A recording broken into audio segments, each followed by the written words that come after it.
Hello there guys, what is going on? Son of Chelsea back here again for another edition of Let's Talk Chelsea. Hope you're all doing well and keeping safe. Going to be talking in today's video about another potential transfer. Malang Sarr from Nice, the defender, coming into Stamford Bridge this summer. Also Mateo Kovacic being voted Chelsea's player of the season. Before we get into any of that, I want to ask you guys, if you haven't already, hit that subscribe button and a notification bell so you never miss an upload. Also hit that like button if you're enjoying the content because it helps out the channel as well. Let's start with the defender Malang Sarr becoming a Chelsea player. It's basically a done deal now. It looks like it will be announced very soon. As you can see here from Jacob Steinberg in The Guardian, Chelsea in talks to sign former Nice defender Malang Sarr for free. The 21-year-old defender is available after leaving Nice, and his representatives have held talks with the West London club over a 5-year deal. Sarr made 20 appearances for Nice last season and parted company with them after failing to agree terms on a new contract. He has been tracked by Real Betis and several Bundesliga clubs, but it is understood his wage demands have put off potential suitors. He is likely to be sent on loan if Frank Lampard agrees to the deal,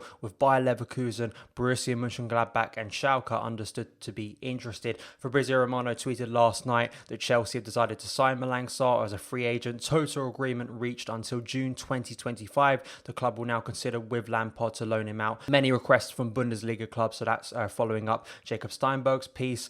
And also Fabrizio Romano tweeted that Malang Sarr will sign his contract in the next hours with Chelsea in London. He turned down bids from Italy and also had a talk with Lampard in last hours. Here we go. Another here we go for Chelsea fans this week with transfers. Quite an incredible week. And Julien Laurens, the French football expert, tweeting here that Malang Sarr is a very, very clever signing by Chelsea. I've got to admit, I'm sure like a lot of you didn't know a lot about Malang Sarr when news came out that we were interested in signing him. As is being reported widely, he will be sent back out on loan. So I did a little bit of research on Malang Sarr just quickly to try and gauge his quality, what people who've seen him and watched him think about him, some of his stats. Expected Chelsea, an account I reference regularly on this channel, claiming here that it's pretty obvious to see why Chelsea are interested in Malang Sarr. Has 4 full seasons of experience despite being just 21, will cost no transfer fee, is versatile, and as by the stats which he demonstrates in his tweet, appears to be a talented ball progressor. This feels very much like the Xavier Muamba transfer a week ago. Of course, different age range. Of course, the good thing about Sarr is he's played a lot of first-team football, and that was something I found in his Stats Bomb scout report from 2019 that I'll link in the description box below if you want to go and read it, find out a bit more about Malang Sarr. Reading it, it's interesting just looking how much football he's played and how little traction he has and how little people know about him across European football. The stat report claims that Sarr's high-pressure output is apparent when watching tape of him. All 3 of Nice's centre-backs, including Dante and Christopher Herrera, record significantly higher than average pressure output, but Sarr is on the higher end of the trio. He'll use his mobility and race out to pressure the opponent whenever they have their back to him waiting to receive a pass. It's not terribly uncommon to see Sarr get as high as the opponent's own half to try and put the squeeze on them. For me, as I was saying, low risk, high reward type signing, a forward-thinking signing, a signing of a player that clearly has a lot of football under his belt already, potentially could go somewhere like the Bundesliga, get some more experience, and could save the club a lot of money in the long run. I mean, we are looking for a defender, and although we're signing Thiago Silva, you want to look beyond that. Who's going to fix Chelsea's defensive problem? We don't know if Thiago Silva's going to improve Chelsea's defensive issues this season. So I think for the club, it's another opportunistic signing that's become available, maybe scouting the player, understanding the quality of the player. They potentially think this could become a really good player in a few years' time, and we could save ourselves a lot of money in a key position here for a player like Sarr. And, you know, if it doesn't work out, we potentially get a profit, of course, from him later down the line if he never fits in at Chelsea. But I think it's an intriguing signing, just seeing how the club recruitment-wise, of course, all the recruitment this summer is about the first team, the current first team, getting players in to improve Chelsea and Lampard's vision for next season. But it's just interesting to see another side of recruitment looking further down the line, which is what I like to see from Chelsea. And I think this could turn out to be a good move in the future. If you guys have seen Malang Sarr and have watched a lot of him, please let me know your thoughts in the description box below of this transfer. Next, I want to talk about Mateo Kovacic. The Player of the Season awards were announced yesterday by Chelsea on social media. Mateo Kovacic voted Player of the Season. I voted for Mateo Kovacic. I thought always he was going to be Player of the Season. I think it was probably fair to give him Player of the Season. I think Mason Mount was the only other main contender. I think you could fairly judge this season based on consistent performances. This is from the Chelsea website when they announced who Player of the Season was. Only 2 players made more than Kovacic's 47 appearances over the course of the season, a fact made even more impressive by the fierce competition for places and frequent rotation in midfield. He also scored his first 2 goals for the club, both low drive tries from the edge of the box in consecutive weeks in November against Valencia and Everton. Over the course of the campaign, the Austrian-born Croatia international seemed to have a telepathic understanding with his teammates, whoever he was playing alongside in midfield, whether as part of a central three or a deep-lying pair. I think this is fully deserved. I've consistently sung Mateo Kovacic's praises this season, and I think it's no surprise that the majority of Chelsea fans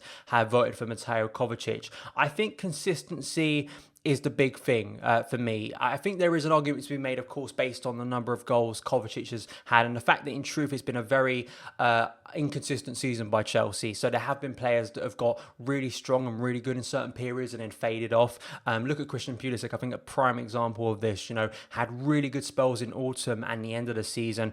I think that's due to playing time, but I think consistently looking at the amount of appearances Mateo Kovacic made.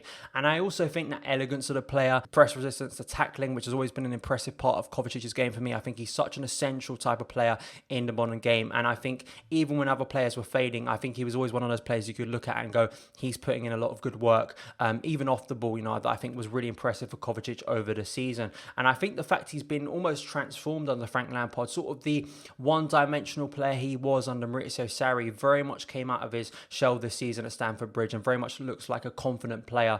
And I think in some of those games against like Bayern Munich, for instance, which Frank Lampard pointed out the first leg where Chelsea were well beaten. If you're looking at quality of players on the pitch for Chelsea who could reach the level of Bayern Munich, Kovacic was the one he mentioned, rightly so, on that night. And I think there were some big performances over the season by Kovacic against the likes of Man United in the FA Cup semi-final, against the like of Tottenham in the Premier League, which helped us get Champions League football, the Wolves game as well. So really, I hope Kovacic still has a good season next year. It's going to be even more congested in that area with so many players competing for minutes. That's going to be the big thing for Kovacic. Can he retain his place again next season with the likes of Kai Havertz coming in, Kante's fitness, other players as well? Also want to mention Billy Gilmour getting Academy Player of the Season, another one that I think is spot on, to be honest. A breakthrough season for Billy Gilmour. The high point of the season, of course, were those 2 consecutive games in March just before lockdown against Liverpool and Everton, especially that Liverpool performance, absolutely stunning against a really good Liverpool team.